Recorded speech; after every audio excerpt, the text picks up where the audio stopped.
on the system. Excellent. I'm waiting for the queue. There are people live online. Yeah. Hi, everyone. Excellent. Hi, everyone. So let's kick off this webinar. Thank you for joining. If you are here on the Zoom with us or on the webinar, just say good morning on the chat, and we'll be happy to kind of say good morning to Michael, Yarach, good morning. Let's give another minute for people to join in so we can kick off this CISO expert panel. Hi, Tony. Good morning from London. We'll start in 60 seconds or so.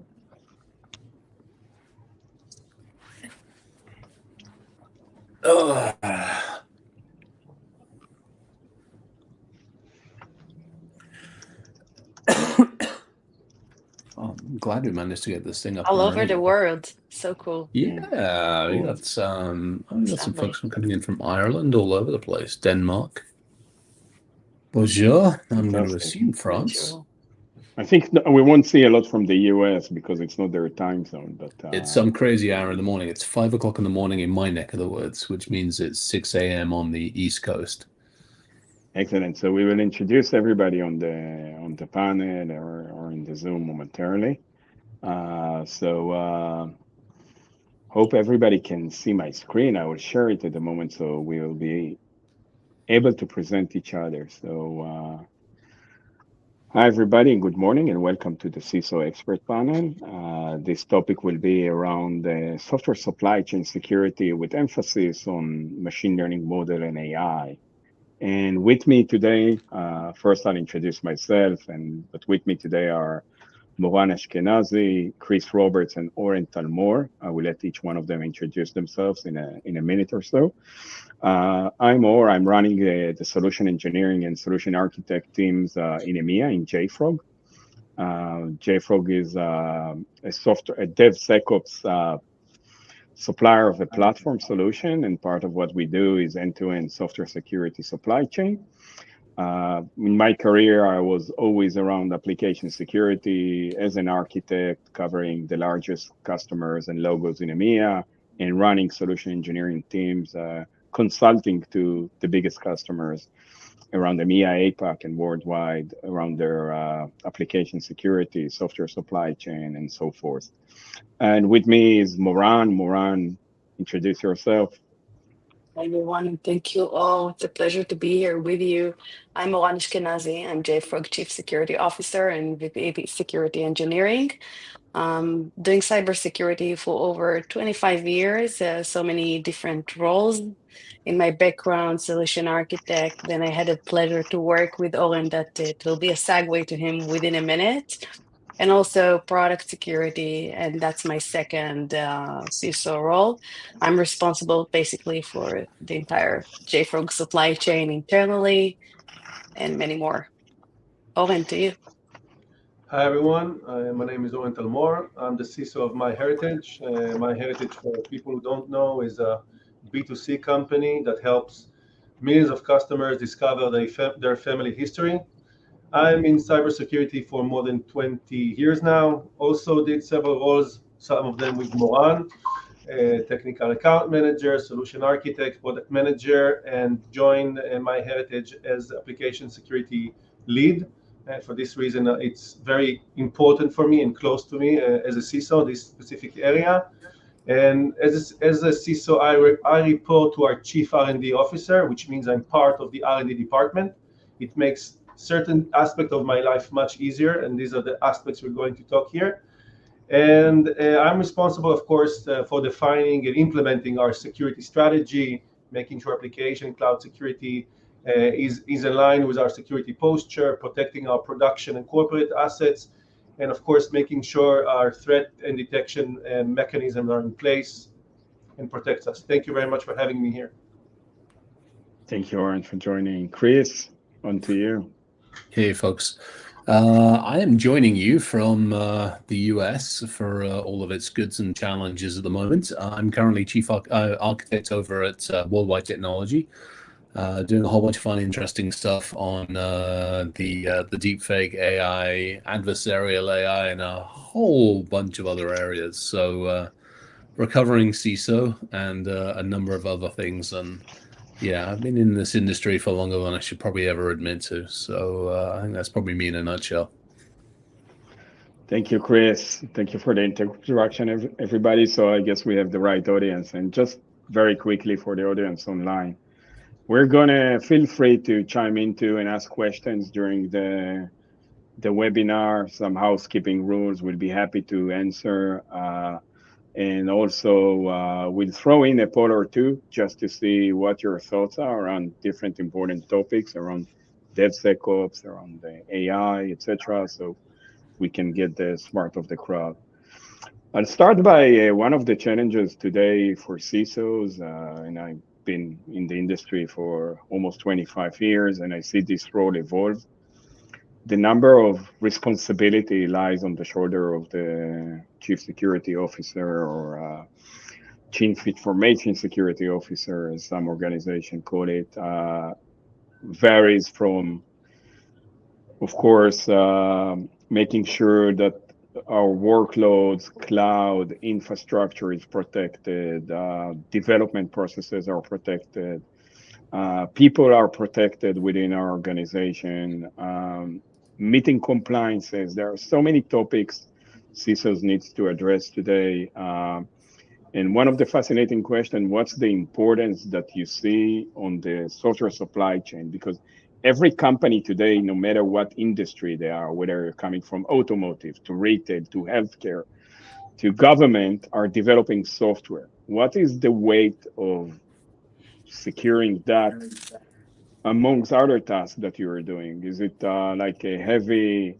weight? Is it taking a lot of your time and mind on top of software supply chain security? Maybe Oren? Yeah, so of course, as a software company, we are obliged and we see it as a paramount task to secure our software. And basically, I think everyone here knows the common fact that there is one security expert or one application security expert per 150 developers. So we are a minority basically we are a minority within our security department. So as I said, software and securing the software is paramount for us, and we are outnumbered. So what we are trying to do in order to achieve the task that we have in securing our software is basically engaging with the R&D and making sure that R&D is part of the process, and making sure that security, and as I said, security is paramount for us, so security is also paramount for them. We have security champions in place.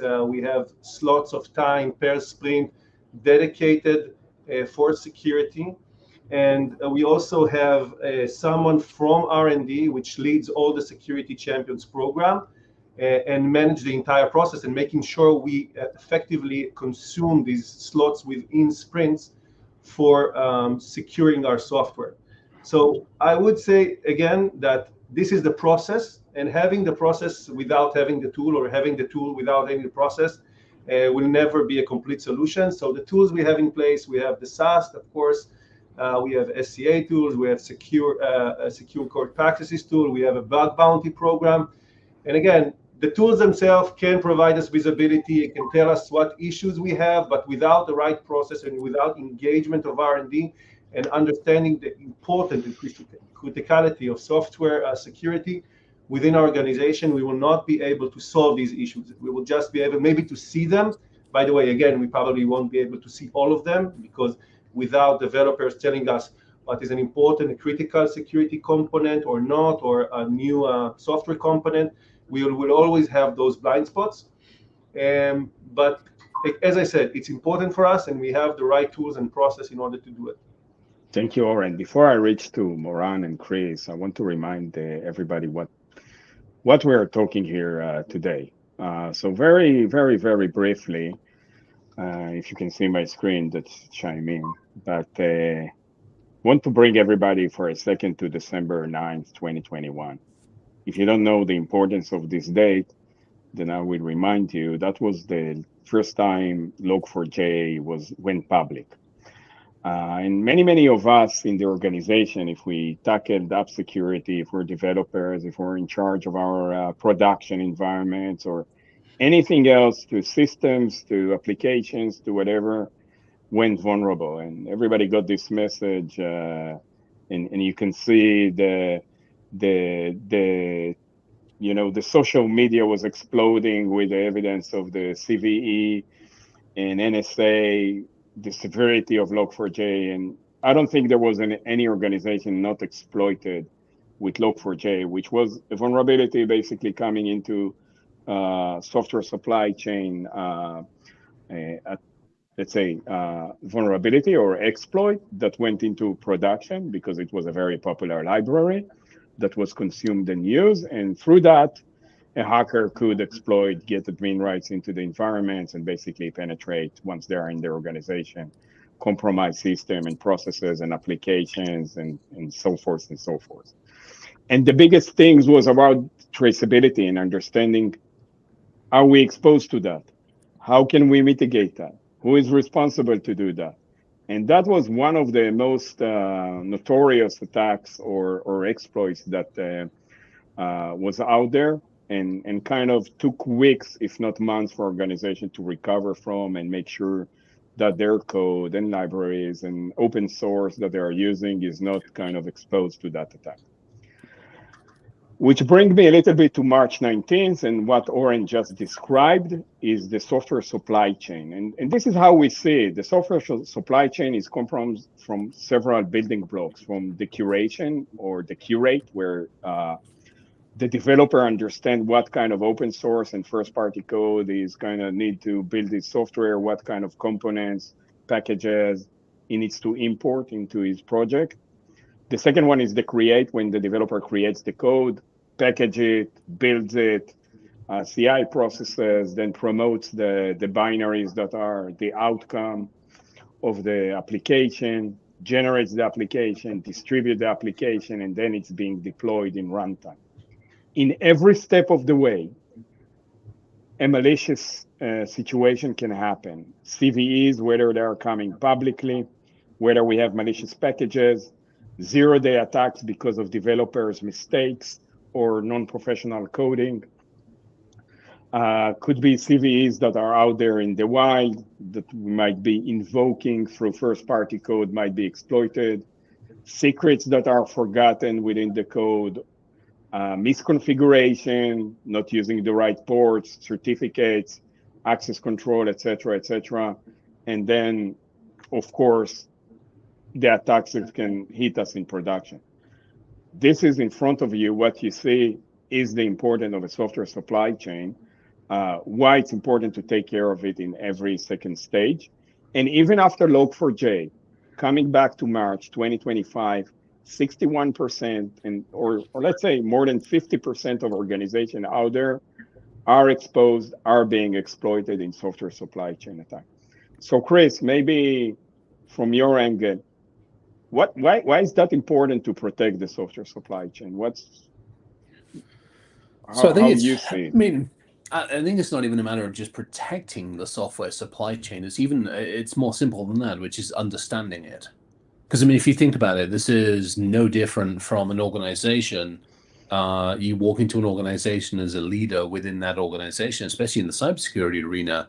If you don't understand what you have or what you don't have, the chances and challenges of being able to protect it, or at least understand the risks associated with the probability of those risks occurring, are fairly minimal. So I think this is fundamentally, when we take a step back and we go, software supply chain is obviously ridiculously important, but even more so nowadays, because number one, we still don't understand the physical assets that we have. Our data is becoming much more important, not only just from a purely use standpoint, but as we start looking at how SOC of the future works, as we start looking beyond just a simple collection of data for logging and management, and we start looking at data observability, and we start building AI and ML and learning models on our data, and everything's touching all of these systems.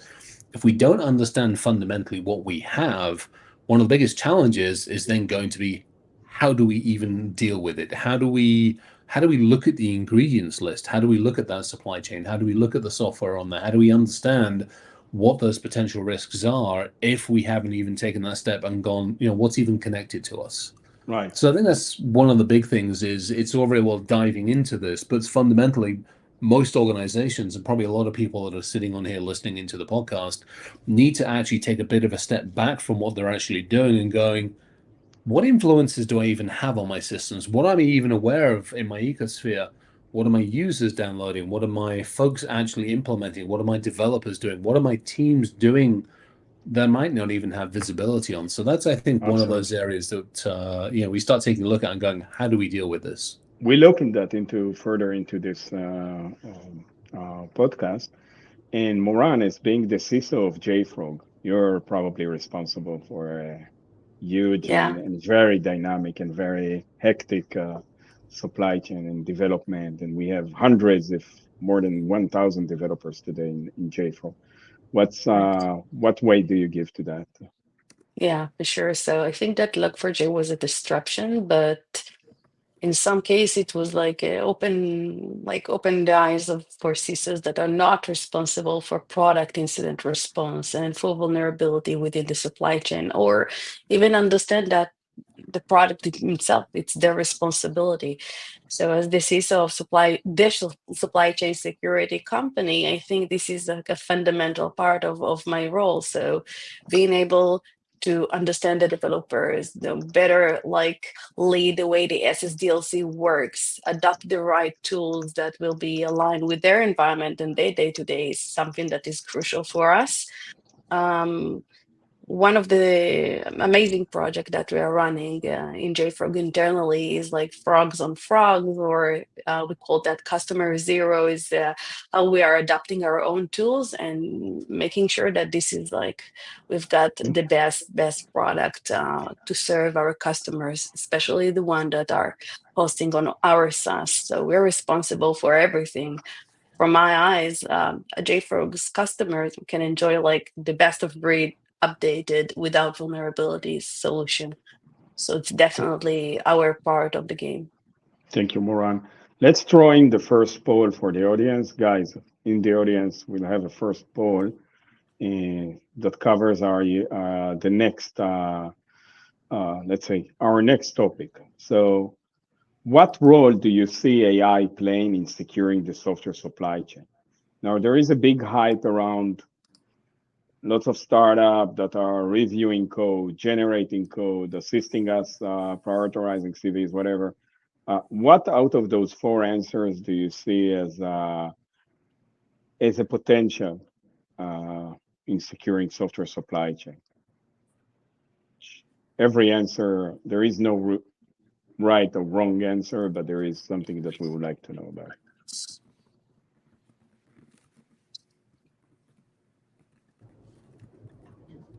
Cool. So if you have submitted, don't see too many responses here. Did you guys get the poll? Yeah. Now it's Yeah. coming. Excellent. Yeah, we did. So we're saying the distribution evenly. Some people, 20%, are saying that AI is still too risky or unproven for security. Others are saying enhancing compliance and risk assessment. But the majority is saying detecting and mitigating threats in real time. Now that we've discovered and we talked about it, Moran, what do you see as maybe you're exposed maybe to AI innovation around securing software supply chain? Where do you see it? Is it mature enough? Is it something that we are considering? Yeah. So I think that it's 100% here, totally consumed. Some of my colleagues that are afraid of it because of compliance and legal are trying to prevent it, but I think it's here to stay. It's made a huge disruption in the market.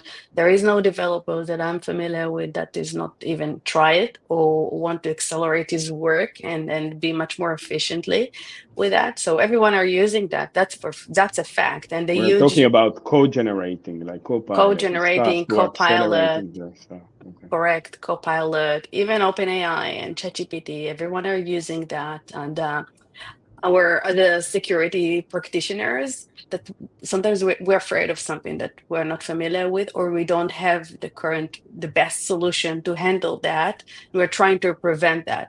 And that's not something that we can do anymore, not with AI. It's like 100% adopted already. It's something that the world Correct. have never seen before. So one of the key areas that we're spending time on is just to better practice our ability and our capabilities as a security practitioners, and be able to educate ourselves, learn more about it, use it, try to think about holistic solutions that it will be a part of our day to day, a part of our supply chain security, and not just like, let's try to prevent it and even mitigate it. I saw so many startups around there that trying to give you observability, like who is using it for prevent it and block it, and this area just wow disappear within a couple of months. Hype of startup that just shut down because it's not relevant. Everyone using it. That's a Let fact. me let me ask Chris for a second. Do you think that Yeah. AI security tools are going to replace human anytime soon in the work, or any other Oh, not tool, for yet. example? Not Oh yet. yeah. I mean, there's definitely some advances. I mean, that's part of the work I'm working on at the moment. Is there's definitely some advances. It to me, it's when you think about it from a security standpoint, and you take a look at if we take a look at it from like a DevSecOps application security side of DevSecOps side of things, when we start looking at code and we start looking at okay, what are the issues and challenges? Can an AI model help us understand maybe insecure design? Potentially, yes. Can it help with misconfigurations, cryptographic issues, access controls, integrity failures? It can help. It can take a look much faster, maybe at what we're doing than we as a human can do. But it's the same thing in all areas of security. It's another set of eyes. But if you haven't trained it properly, those eyes are not going to be working effectively. So now we have to go, okay, we've got a tool. How well has that tool been trained? How effective is it being trained? And how continually well is it being trained?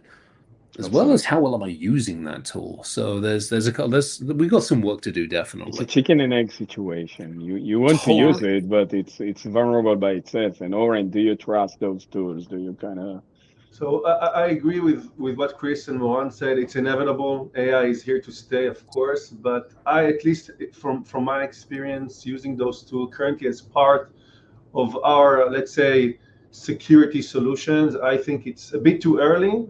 Because we are part of the R&D department, we can see how our colleagues are testing, working with kind of tools. It looks like that there is like a big fight between different departments. I want to use Cursor, I want to use Copilot, I want to use this tool, I want to use that tool, I want to use it for pull request, I want to use it for unit testing. So there is yeah, like a lot of opinion, a lot of assessments going on, but it still seems like the dust is not wear off yet, and we are not sure which tool to select.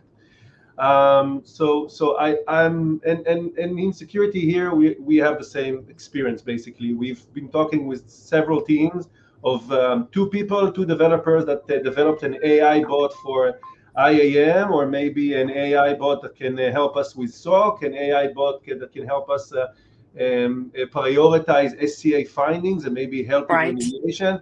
But still, at the end of the day, it looks like it's not yet a good fit with our entire process.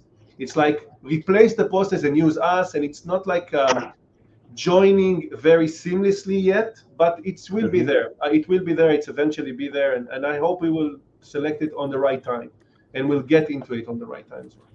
absolutely. Thank you. Now we're going to throw in, if you got where if we got your attention, it's just increasing and increasing, and soon we are going to talk about challenges and MLOps and how do we secure them. But before that, can we throw in the second poll that we have around software supply chain challenges? I want to see if there are some app security team people, folks there, whatever. And the question is, what is the biggest challenge in integrating security into the DevOps and DevSecOps workflow? So we have developer resistant due to perceived complexity. They need to adopt tool, they need to kind of use it, they need to learn, balance speed of development and security. Sometimes we want to go very fast into production without putting all those roadblocks. Too many tools, That's something I hear a lot from CISOs, like too many tools out there to consolidate. As Oren mentioned, he has many tools, Moran and others, and limited security expertise within the teams. What would be the challenge that you'll pick? It's actually a really interesting one, isn't it? Because I think depending upon what kind of an environment you're working in, depending upon how it's interesting that so much of the stuff we talk about it's a lot of it comes down to communication, the soft skills. It's one of the shames that I have of our entire industry is we had to invent a new word for collaboration. We had to call it DevSecOps, which is Right. shouldn't have had to have done that. That was simply collaboration. And it's interesting seeing the questions on there, how much of that would be solved with soft skills. Good point. In Now, JFrog, we are calling that fusion. Interesting. Yeah. The results are really, really interesting, because if I'd asked that question a year ago, 2 years ago, it would be in complexity of the tools. It would be too many tools to integrate. It would be this, but almost 50% of our audience said balanced speed of development and security.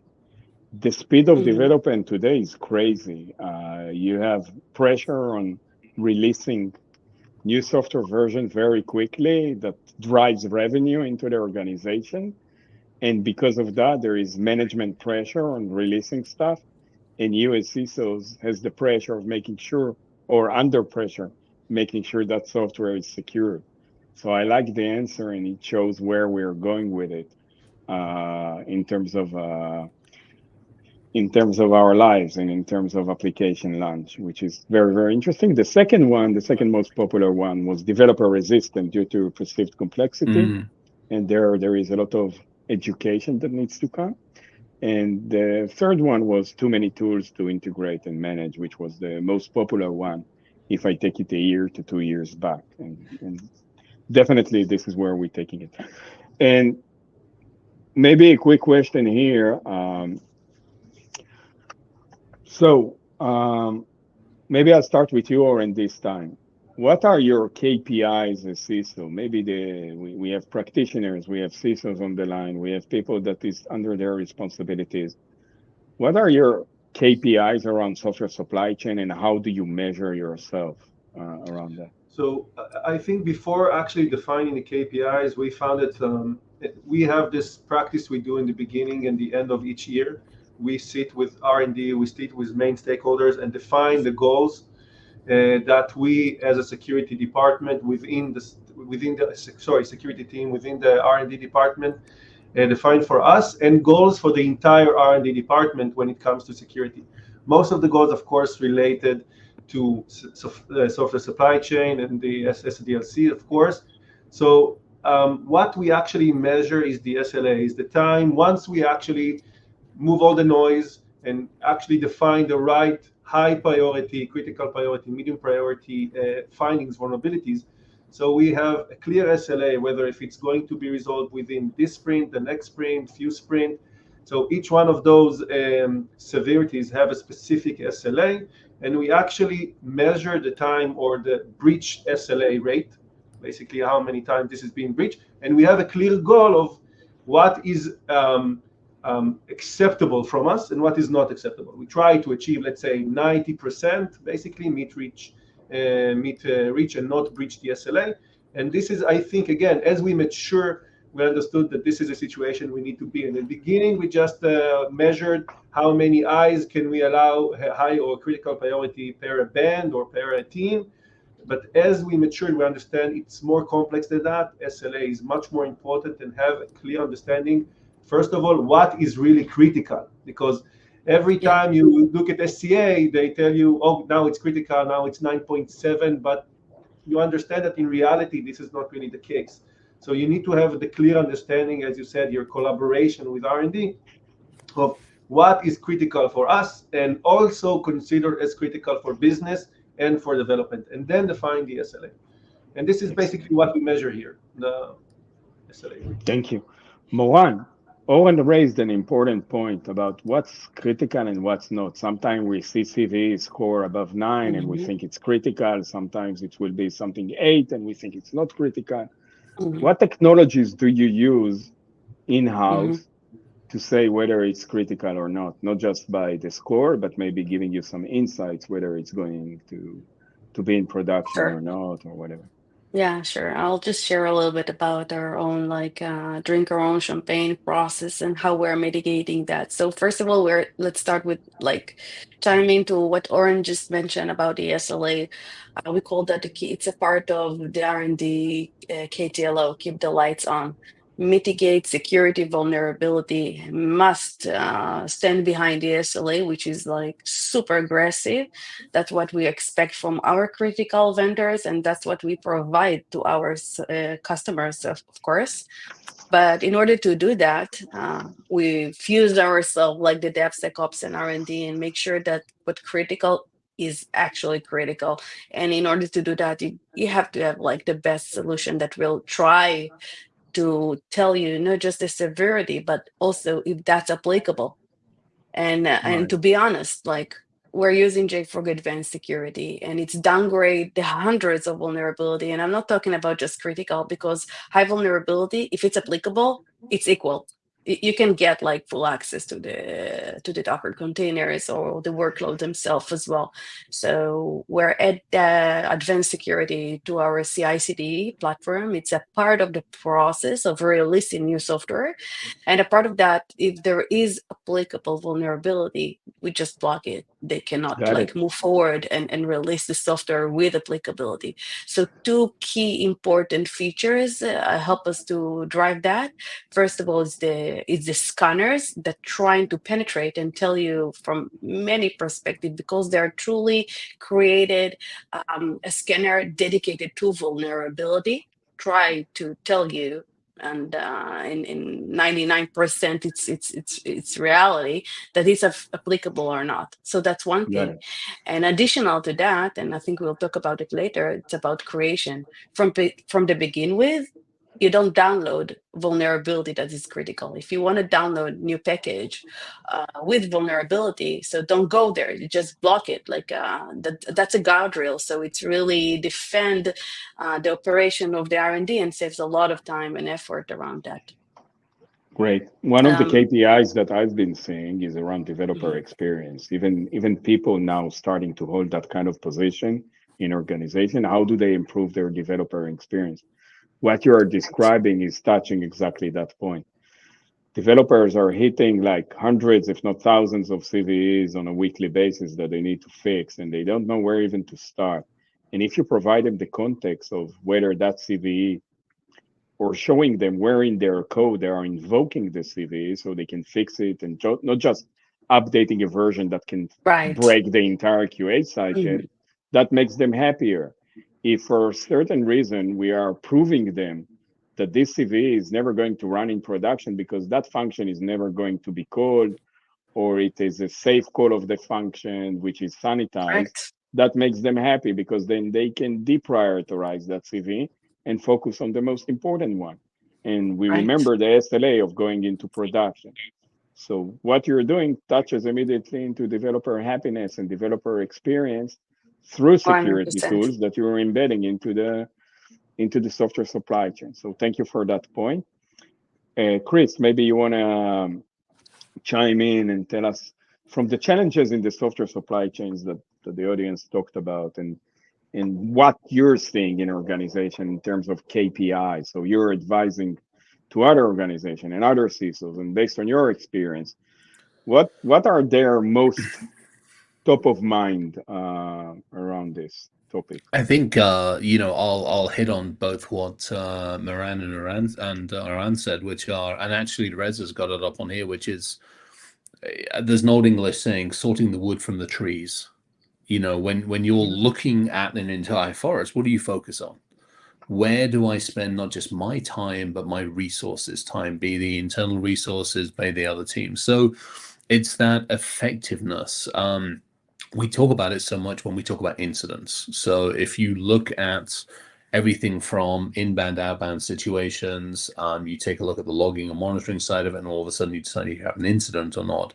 The ability to handle that effectively. And it's the same thing when we look at all of the KPIs around the tech stack. I mean, you start taking a look at the vulnerabilities.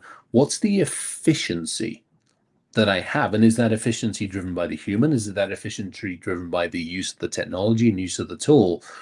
And if the efficiency is going down or the efficiency isn't there, is it a human related issue? Back to the fact, do I have the right tools in the right people's hands to be able to use them? And then the coverage. One of the big things from any CISO standpoint is when they're reporting up to the board typically goes, where are we vulnerable? And if you can't turn around and say, hey, look, we have a good handle on our core cloud systems, we have a good handle on this, we have a good handle on this. If you can't stand there and help them understand in a language that they need to understand in where your currently management coverage is, so where those risks and probabilities are, as well as where the outstanding issues are, and then what's your plan to actually sort those out. So from a leadership standpoint, it's very much a case of, how do I consolidate the environment so that I can be much more effective with my people, my process and technology? How can I then look at those metrics, and how can I, you look at Reza sitting here like, hey, I got thousands of vulnerabilities spitting out and I have a minimal amount of time to do it.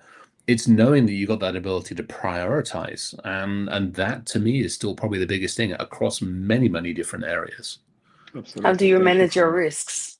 Yeah, absolutely. Or even Exactly. understand. I mean, some of it is, again, as a CISO coming into an organization or a leader coming into an organization, I mean, Imran, you know this, the company's looking at you to go, where do we focus? Do I Exactly. focus on locking the front door? Do I focus on my people? Do I focus on my technology?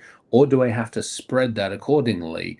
And it's as a CISO, it's understanding all of those areas, having the tools at your fingertips to understand those areas, and then being very upfront with the board to go, hey, look, this is where we know we're good at. This is where we know we're not so good at. And this, we're still in a voyage of discovery over here.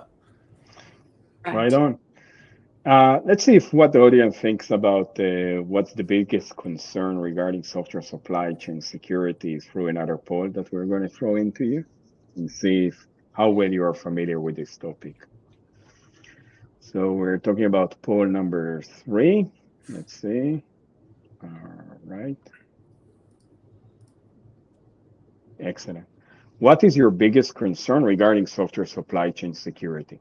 Third-party dependencies and vulnerability, whether shipped or running code went through the entire security gates process. So it means you don't find yourself with a workload that wasn't scanned or wasn't sanitized. Insider threats and misconfigurations, someone that actually perpetrate your software supply chain, or compliance and regulation challenges. Now in EMEA or in Europe, we are seeing lots of compliances emerging, which are complete headache. Like the DORA for the financial industry or CRA for hardware manufacturers that combine software. Those are, and even the SALSA model that, or the SSDF regulation in the United States. Those are all kind of things that are top of mind for security teams. So let's see what the poll suggests.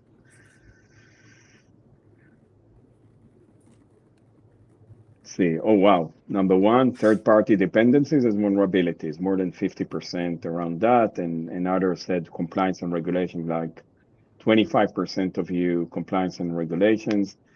Apparently, nobody suggests insider threats and misconfiguration. I think we are still trusting our people a lot, which is good, but It's not the biggest concern. It's there, but it's not the biggest concern.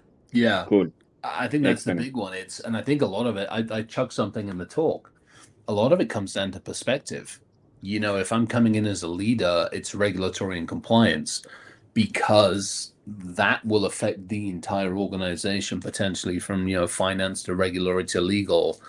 If I'm looking at the nuts and bolts, it's going to be, hey, where the heck is my supply chain on this? What do I even know about? Right.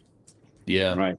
And I think, Moran, your KPIs and what you need to do is around also making sure that you report to the board on what measure you're taking to protect the business, right? Right, definitely. So I'm back to what Chris just mentioned before around as a leader, think like a leader and be able to communicate that to the board in a very effective way.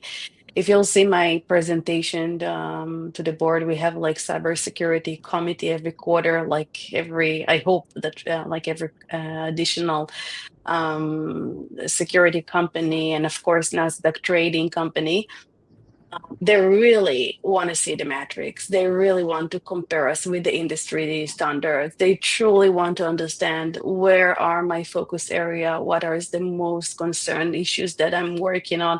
So I'm trying to bring them the perspective and the KPIs that will support that, from the data security, cloud security, product security, and incident response as well. And today it's combined. Like incident response can lead to product incident response and to data leakage. It's all around that to be able to focus and communicate that. If you look at the presentation, it's like financial presentation, everything measured, everything with KPI, comparing us to the previous quarter and the best practice in the market. Right. So it's that's something that I'll truly like, yeah. Oren, and today, Really how recommend it. many? Yeah, thank you, Oren. Oren, today in Meritage, in your company, how many? What's the ratio between developers and your team? Who kind of As how I do said, they? as I said at the beginning, we are outnumbered. We have around 150 to 1. And for this reason, basically every incident, or not incident, any vulnerability that we are finding, we need to make sure that when we have the attentions of R&D and we actually manage to get them on board and do the actual work of fixing and mitigating security issues. So we need to make sure that they are highly engaged on real issues and not issues that, as Moran earlier stated, are not really in production, issues maybe that our code is not actually functioning and calling the specific function within this open source library that can be vulnerable.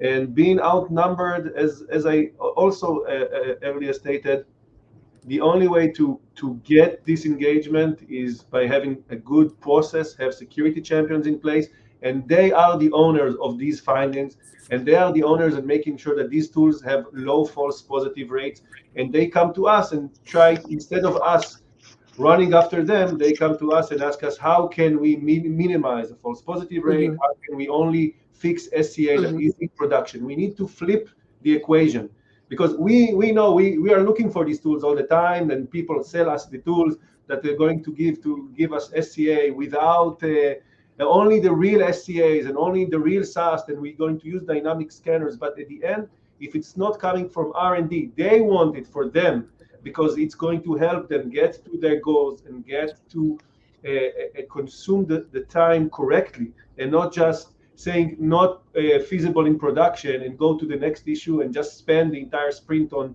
saying that all these issues are not in production, so we don't care about them, if we're talking about false positive in SaaS, for example. So again, reversing the equation, I think this is what's important for us because of these ratio and number you stated. Absolutely.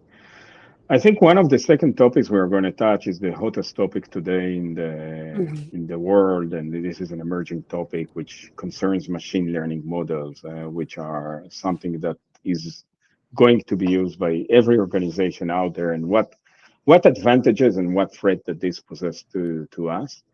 And as we talked about, I heard some of the audience challenge that are around OSS, others around developers, others around what I'm inserting into my supply chain, and then how do I monitor that in production.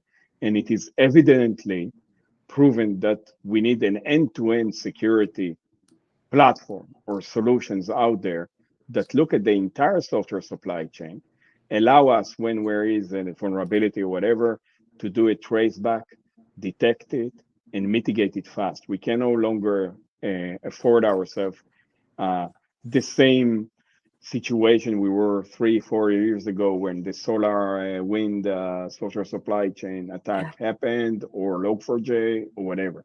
This needs to happen fast. Who is the developer that entered the package? In which product they reside in my development? Where they are running in my runtime? Whether they passed all the compliances and checks? This is what I'm requiring from my tools or my software supply chain to provide to me. Now, This game is now changing. Why? Because let me show to the audience for a second something. This is Gartner saying, not JFrog, but by 2027, over 90% of new applications will include machine learning models. And why is that?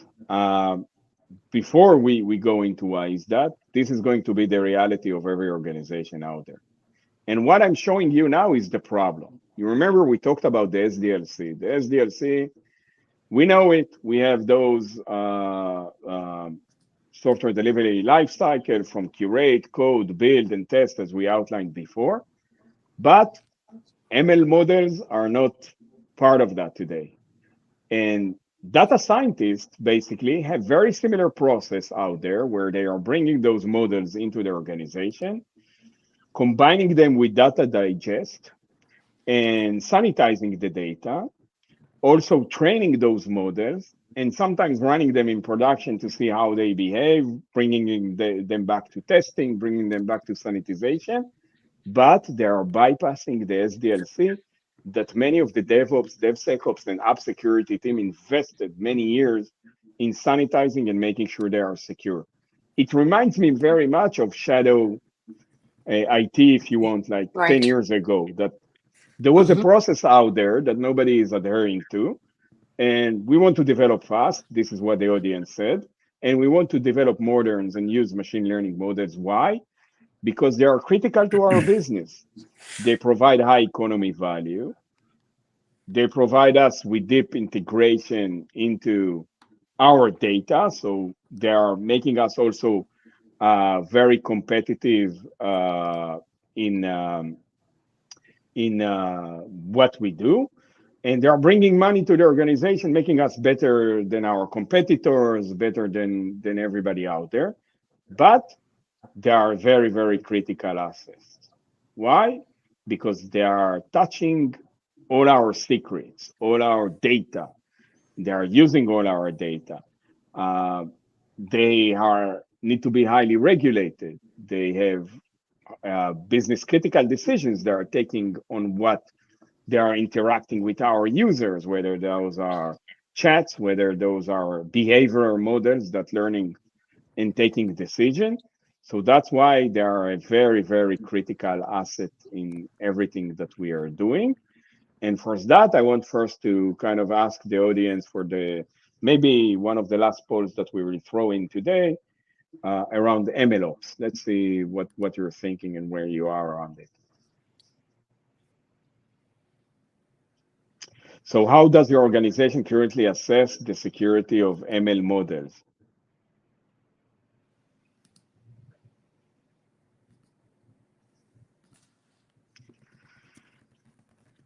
So we have yet to use ML models. We do not currently have a formal machine learning security assessment process. We are doing regular audits and adversarial testing on models, or we are using trusted, verified models on our third-party security tools.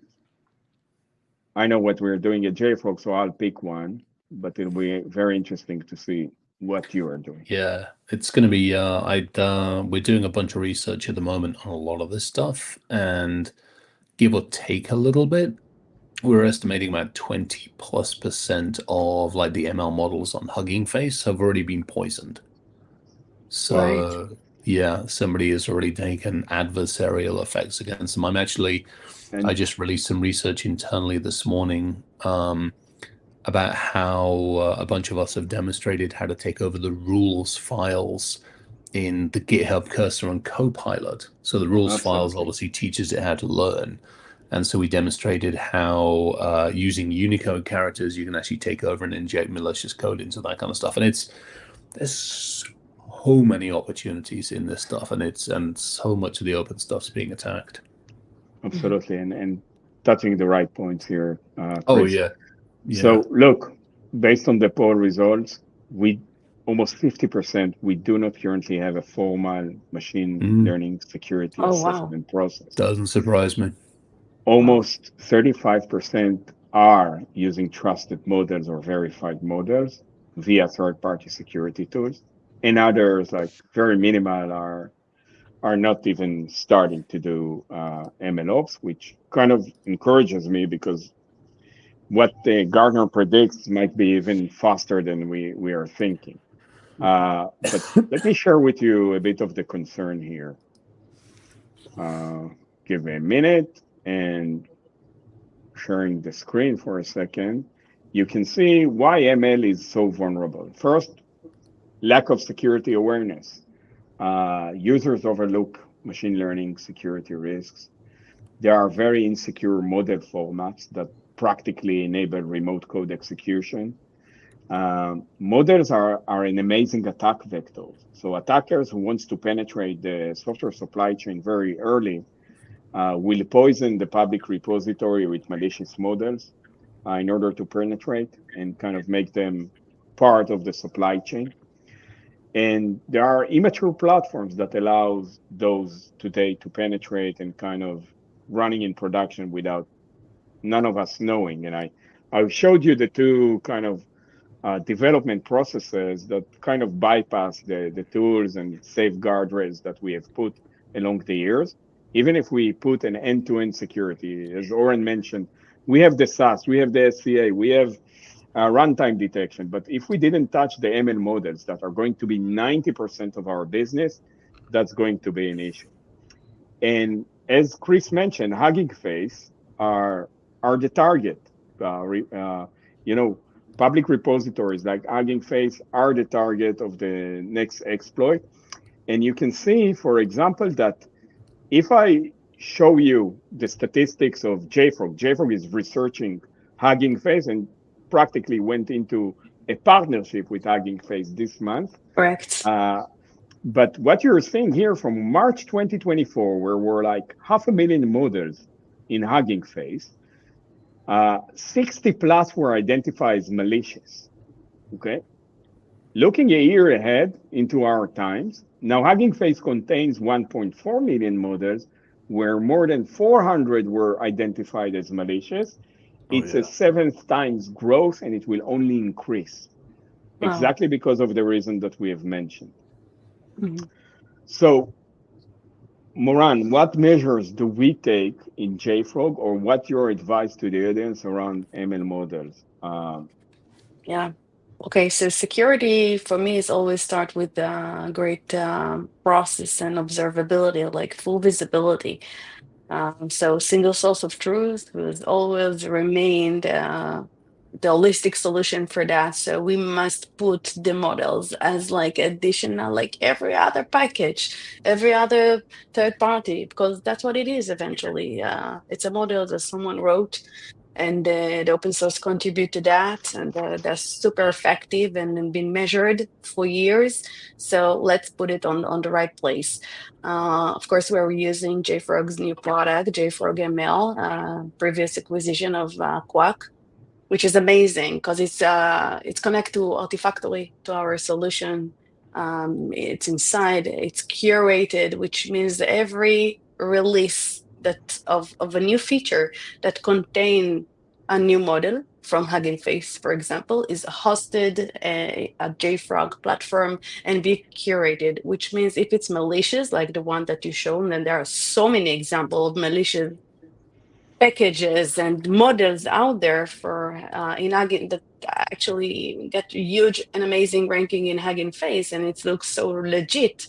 No one can really truly assess that via audit processes. It has to be a part of the release management. It has to be like something automatically that will accelerate the way that we are developing new features of LLM. So we're using curation, and it's totally block the malicious package from getting into the platform that developers can consume. And later on, we're checking that and making sure that it will release without it. So from any other reason, a model that is already exists and never been like curated and considered to be malicious will be scanned and make sure that there is no something new around it, exactly like CVEs. So Thank you. same process, same mindset, but with additional supported solution that combine Capabilities. and add into the capabilities So that add into the platform. What we are seeing now is we have to bring those MLOps processes into our SDLC, make sure that we scan them, make sure that Govern that them. they are passing exactly the gated criteria in order to reach production. And before we conclude this webinar, we are like 2 minutes into it.